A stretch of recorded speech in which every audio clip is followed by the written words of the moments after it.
A Russian tank roaring into action, not on the battlefield, but at the International Army Games in Moscow.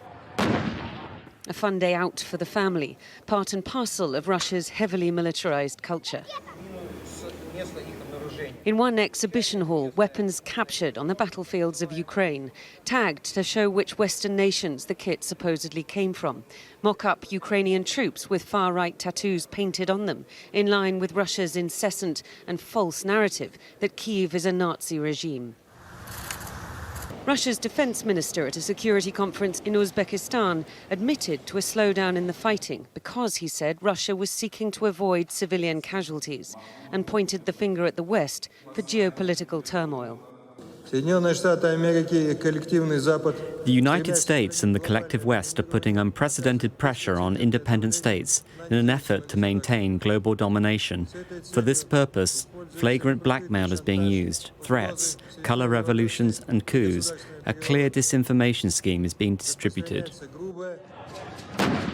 The 6-month milestone barely mentioned in Russia, hardly surprising given the situation on the battlefield.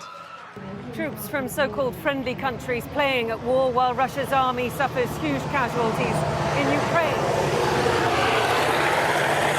Not that the public here will really be aware of that because of the degree of secrecy around casualties or indeed anything to do with what's happening in Ukraine. We were forbidden from asking what people here thought about Russia's special military operation. The line here that everything is normal, it's all going according to plan. But this is the other side of that story, the reality of what goes on in Russia if you do speak out.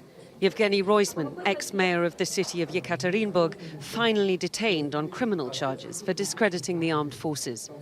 He's been fined before, now he faces jail for 3 short words. Opposition to everything these past 6 months have been. Words you can't even say in Russia. Diana Magnay, Sky News, Moscow.